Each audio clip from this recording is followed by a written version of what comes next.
Hi hello friends, welcome to my channel Meenakshi వంటశాల. నేను ఈరోజు పొటాటోతో కుర్మా చేస్తున్నానండి. సో దానికి కావాల్సిన పదార్థాలు, నేను ఒక 1 kg పొటాటో తీసుకొని పీల్ తీసేసుకొని ఇలా చాప్ చేసి పెట్టుకున్నాను.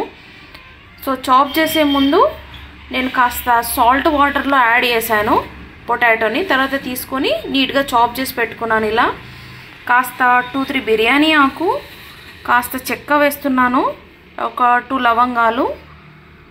నేను 2 మాత్రం ఎందుకు తీసుకున్నానంటే నేను కాస్త ధనియాల పొడి యాడ్ చేస్తానండి. ఆ ధనియాల పొడిలో ఆల్రెడీ మేము లవంగాలు యాడ్ చేసాము. సో అందుకే ఒక 2 మాత్రమే తీసుకున్నాను, జస్ట్ పోపులో ఫ్లేవర్ కోసం. నెక్స్ట్ చాప్డ్ ఆనియన్, ఒక పెద్ద సైజు ఆనియన్ తీసేసుకొని చాప్ చేసి అయితే పెట్టుకున్నాను. ఒక 4 టమాటోస్ తీసుకున్నాను. సో నెక్స్ట్ కొత్తిమీర అండి, ఇది చాప్డ్ కొత్తిమీర అండ్ కర్రీ లీవ్స్ అయితే తీసుకున్నాను. సో ఈ కుర్మా కోసం గ్రేవీ కావాలి కదండి. సో గ్రేవీ కోసమే నేను ఒక పెద్ద సైజు ఆనియన్ అండ్ ఒక 4 టమాటో అయితే తీసుకున్నాను. సో ఈ కర్రీ ప్రాసెస్లోకి వెళ్దాము. అండ్ ఇందులోకి హోమ్ మేడ్ అల్లం వెల్లుల్లి పేస్ట్ అండి ఇది. సో ఇవన్నీ ఆల్ ఇంగ్రీడియంట్స్ వేసేసి మనం ఇప్పుడైతే పొటాటో కుర్మా అయితే చేసేద్దాము. సో ప్రాసెస్లోకి వెళ్దాము. సో నేను ఈ కర్రీ కూడా ఏఎంసీ బౌల్లో వేస్తున్నానండి. సో స్టవ్ ఆన్ చేసేసి ఏఎంసీ బౌల్ అయితే పెట్టాను. చూడండి, బౌల్ వేడయ్యాక నేను ఒక 4 స్పూన్స్ ఆఫ్ ఆయిల్ అయితే వేసాను. కాస్త జీలకర్ర, కాస్త మెంతులు వేసాను.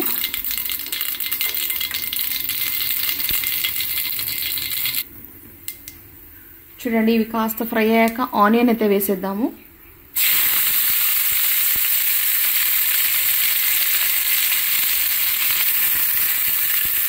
లిడ్తో క్లోజ్ చేద్దామండి.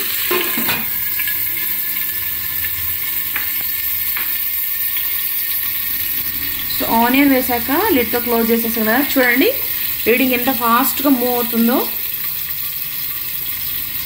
చూడండి, ఇలా మూవ్ అవుతుందంటే లోపల కుక్ అవుతుంది అన్నట్లు. చూడండి ఎంత ఫాస్ట్గా మూవ్ అవుతుందో రీడింగ్. నేను యాక్చువల్లీ స్టార్టింగే ఫ్లేమ్ హై పెట్టాను, తర్వాత కంప్లీట్ సిమ్ చేసేసాను స్టవ్. చూడండి కంప్లీట్గా సిమ్గానే ఉంది, కానీ రీడింగ్ మాత్రం చూడండి ఎంత ఫాస్ట్గా మూవ్ అయిందో.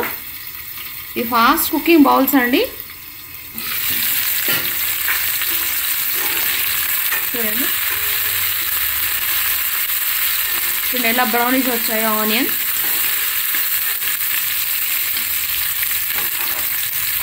కాస్త పసుపు యాడ్ చేసుకుందాము. ఇందులోకి అల్లం వెల్లుల్లి యాడ్ చేద్దాం ఇప్పుడు. చూడండి, ఒక స్పూన్ ఫుల్ ఆఫ్ అల్లం వెల్లుల్లి పేస్ట్ అయితే తీసుకున్నాను. తీసేసుకొని ఈవెన్గా కలిపేద్దాం ఇవన్నీ.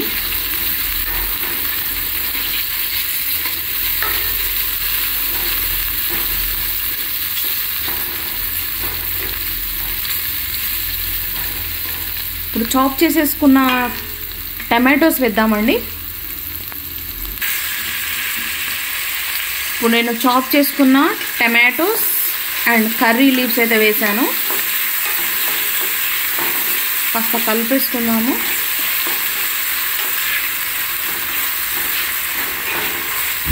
కాస్త వీటన్నిటికీ పోపు అనేది పట్టిద్దామండి. సో నేను ఇప్పుడైతే సాల్ట్ అయితే ఏం యాడ్ చేయట్లేదు. సో ఇవన్నీ కాస్త మగ్గనిద్దాము.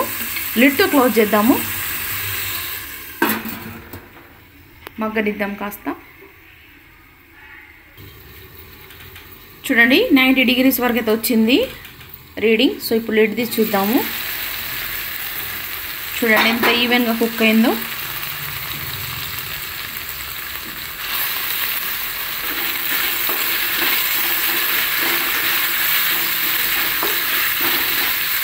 ఇప్పుడు కాస్త సాల్ట్ యాడ్ చేసుకుందాము. సో మేము పింక్ సాల్ట్ యూజ్ చేస్తాం కదా, అదైతే యాడ్ చేద్దాము. కాస్త సాల్ట్ యాడ్ చేస్తున్నాను నేను.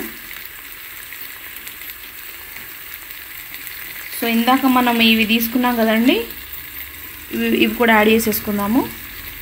వేసేసుకొని కాస్త కలిపేసుకుందాము. సో నేను ఇప్పుడు మధ్యలో ఎందుకు వేసుకున్నాను ఈ లీఫ్, దాల్చిన చెక్క, అల్లం ఎందుకు అంటే ఫస్ట్ వేస్తే మాడిపోతుంది కదండి. సో నేను ఇలా అందుకే మధ్యలో అయితే వేసాను.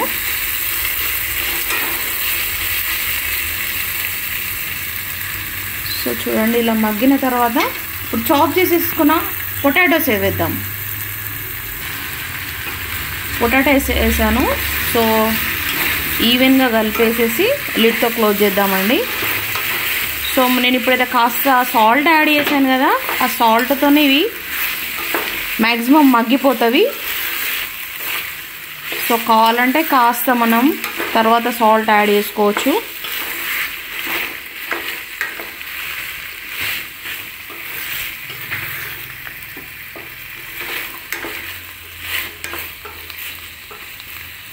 సో లిడ్ క్లోజ్ చేద్దాము.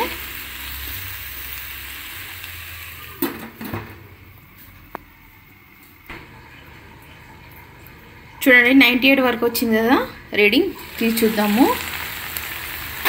చూడండి మ్యాక్సిమం కుక్డ్. నేను వాటర్ అయితే ఏం యాడ్ చేయలేదండి. చూడండి ఎంత స్మూత్గా మూవ్ అవుతుందో కర్రీ.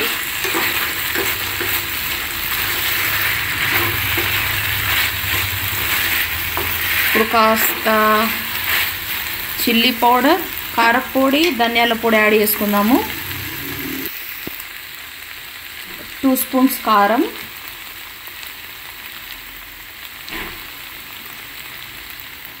1 స్పూన్ ఫుల్ ఆఫ్ ధనియాల పౌడర్ అండి. ధనియాలు అండ్ లవంగాలు డ్రై రోస్ట్ చేసి మేము పౌడర్ వేసి పెట్టుకున్నాము. ఆ పౌడర్ అయితే యాడ్ చేశాను. సో కాస్త కలిపేసుకుందాము ఈవెన్గా. కారపొడి అండ్ ధనియాల పొడి పొటాటోస్కి పట్టేలా ఈవెన్గా కలిపేసుకుందాము.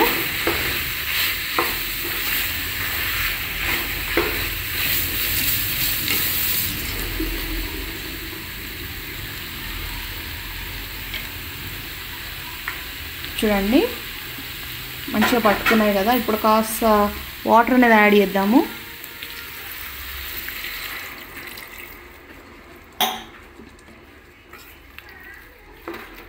చూడండి వాటర్ అయితే యాడ్ చేశాను నేను. సో ఇప్పుడు లిడ్తో క్లోజ్ చేద్దాము.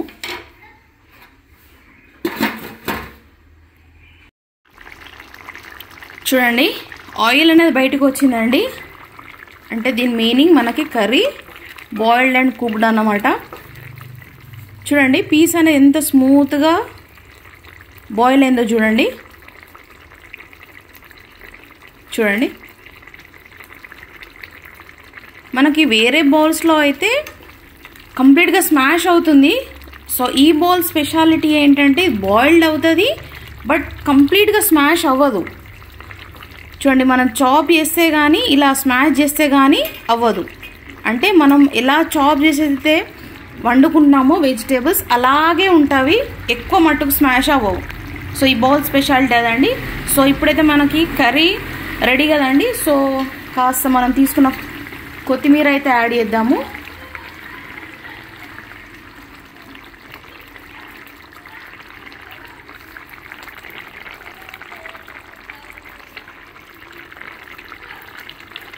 వేసేసుకొని కాస్త కలిపేసుకుందాము. సో మనం కలిపేసుకొని లిడ్ క్లోజ్ చేసేస్తే ఈ కొత్తిమీరకున్న ఫ్లేవర్ అంతా కర్రీకి అయితే పట్టేసుకుంటుంది. సో చూడండి ఎంత బాగా అనిపిస్తుందో కర్రీ. కాస్త 98 డిగ్రీస్ వరకు అయితే పెడదాము. తర్వాత స్టవ్ అనేది ఆఫ్ చేద్దామండి. ఈ బౌల్ చూడండి హ్యాండిల్స్, ఇది ఆల్రెడీ కుక్ అవుతుంది, మ్యాక్సిమం కుక్డ్ కర్రీ అయినా నేను హ్యాండిల్ పట్టుకున్నాను. సో ఎలాంటి క్లాత్ ఎలాంటి హెల్ప్ లేకుండా నేను ఎంత పట్టేసుకున్నాను చూడండి. మనకి ఎలాంటి హ్యాండ్కి ఎలాంటి ప్రాబ్లం ఉండదు, మనం ఈజీగా హోల్డ్ చేయవచ్చు. ఇలా హోల్డ్ చేసేసుకొని కర్రీ అనేది కుక్ చేసుకోవచ్చు.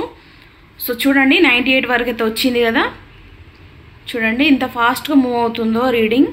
నేను ఫ్లేమ్ అనేది మరీ ఎక్కువ ఏం పెట్టలేదండి, సిమ్ కంటే జస్ట్ కొంచెం హై పెట్టాను. చూడండి చూడండి చూడండి ఇప్పుడు తీసేసి చూద్దాము. చూడండి ఎంత చక్కగా కుక్ అయిందో. సో మనకు హెల్దీ పొటాటో కర్రీ రెడీ అండి. సో మీరు ఇలాగే కుక్ చేసేసుకొని హెల్దీ ఫుడ్ తినండి. సో కర్రీ ఎలా ఉందో కామెంట్ చేయండి. సో నేను ఇందులో ఈ కర్రీలో ఏమైనా వేయడం మర్చిపోయానో చూసి మీరు గమనించి కామెంట్ చేయండి. నేనైతే ఒకటి వేయడం స్కిప్ చేశాను, మర్చిపోలేదు. ఆ ఐటెం లేదు కూడా నేను స్కిప్ చేశాను. అదేంటో మీరు కామెంట్ చేయండి. Thank you for watching.